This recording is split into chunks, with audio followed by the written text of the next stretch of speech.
Brandon. Do it all again. Good morning, ladies and gentlemen. Welcome. So happy to have you guys this morning. Myself, Brandon. My name is Brandon. I'm going to be your guide this morning, and this is my tracker, Seepaw, and we're going to be taking you folks out and trying to give you the very best game drive this morning. It is absolutely gorgeous. The weather is perfect, not a breath of wind. A little bit chilly, which is how we like it. Means that we're going to be out for a little bit longer this morning, so we don't have to deal with the heat.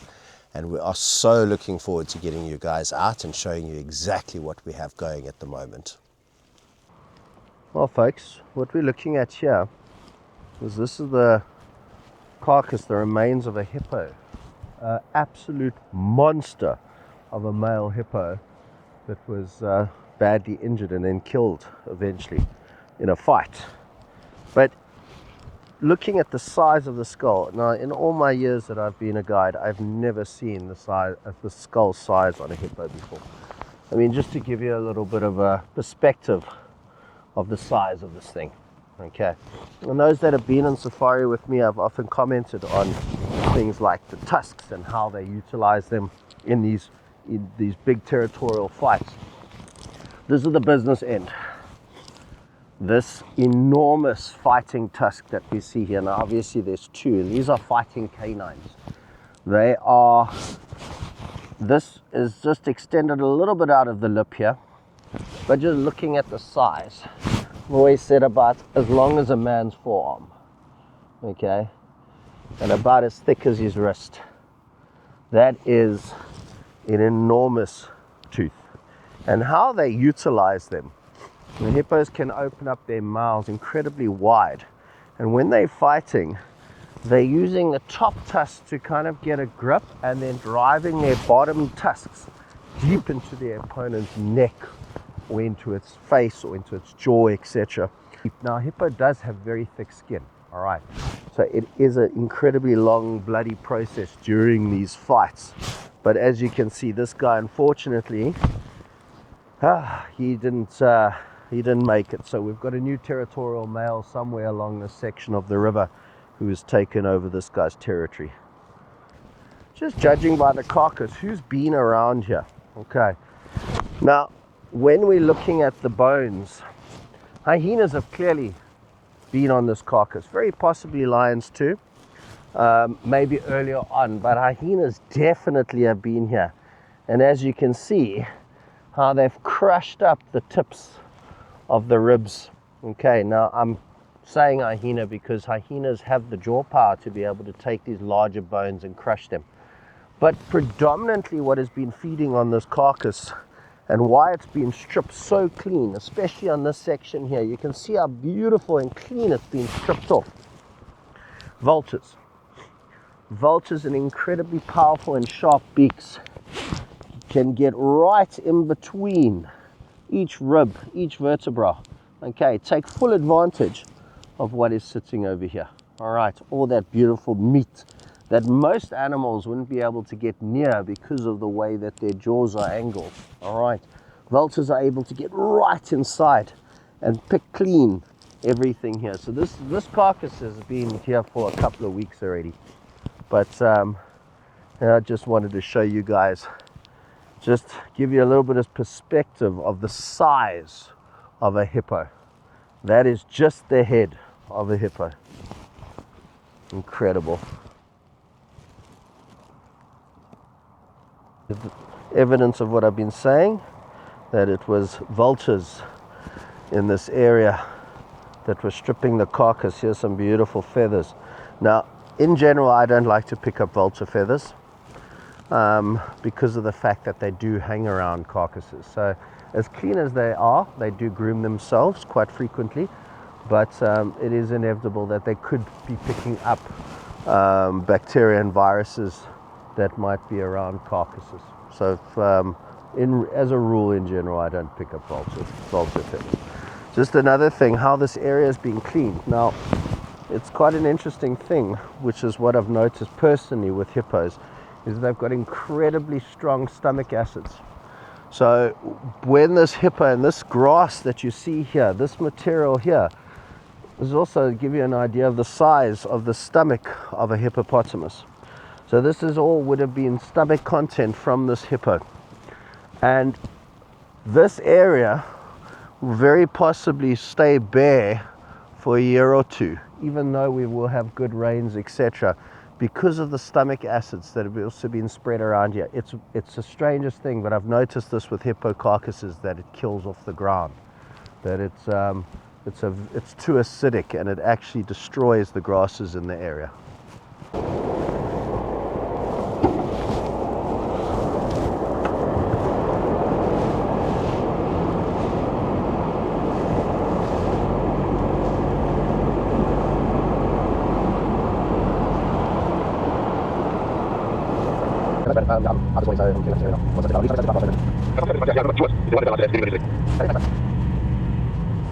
It's going up here, but I think it's where they were even fighting. But as you can see, this one is on top of it. On the Moba.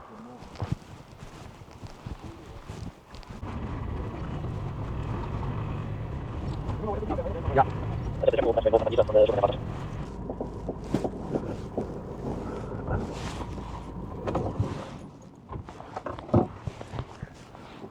Well, this is nice to see this morning. A nice little breeding herd of elephants. We're only seeing is 3 that are around us here, but I can see evidence of more in the background. So it's very possibly that these 3 are part of a much larger group, and taking advantage of the nice early morning cool to cover some distance and feed. This is a female here. You can see quite easy to identify the females. Very sharp angled forehead, right, whereas the males would have a much rounder forehead. But then also, if you look carefully between her forelegs, you can see the evidence of a mammary glands. Eat, eat, eat, eat, eat.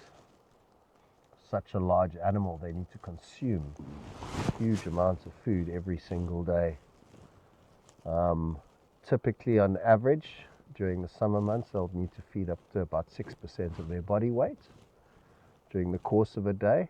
And now that we're entering into winter, that's slowly going to increase as the nutritional value of the food starts deteriorating. They'll need to feed anything up to about 10% of their body weight towards the end of winter. Our little tracking mission this morning, looking for lions. We're also listening. We're listening for alarm calls of other animals. And Sipho has just informed me that he can hear baboons calling down towards the river. So when we're finished here, we're going to go and have a look and see. Maybe we're lucky and the baboons have spotted the lions for us. Cool. Huh? Huh? Which side did you go? Huh? You said? Up here.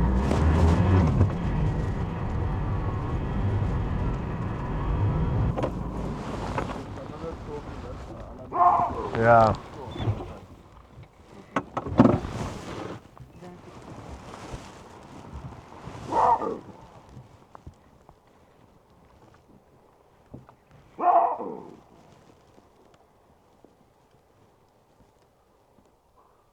Definitely something has agitated these baboons, although I think it's turning into a little bit more of a social disagreement.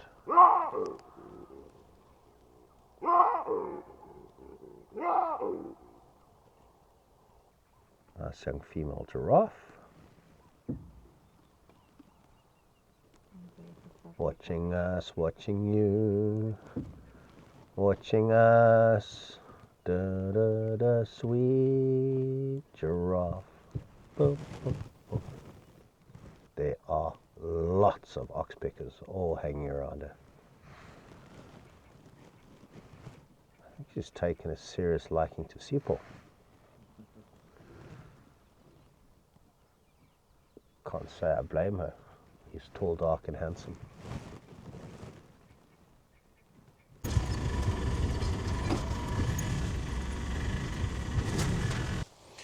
I'm going to circle it. Beautiful lion track. Here are the 4 toes, and then this is the back pad. That would be the palm area of a lion. Okay, general direction this side, and multiple. Now there's one here, and you can see where all the dappling comes together, so they've been following each other. And youngsters too. This is a youngsters track here. And this is the Ottawa Pride that we're looking for. We're looking for the Ottawa Pride, which would be very exciting to see because we haven't seen them for a while. Let's find them. Yes!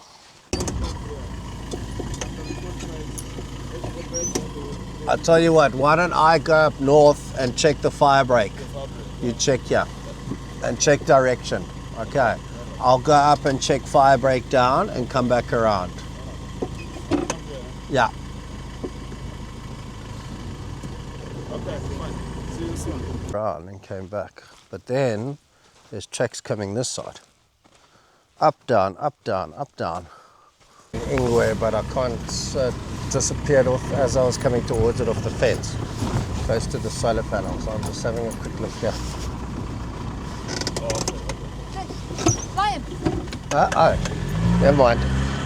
Ngala. Sorry, I've got an Ngala here. Beautiful plains camps. I haven't seen them nicely for a while, so this is something really special, guys.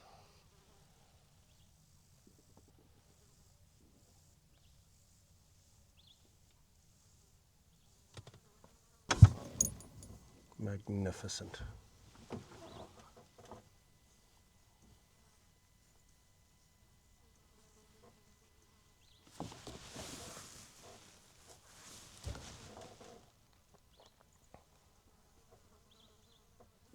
Look at the size of them here.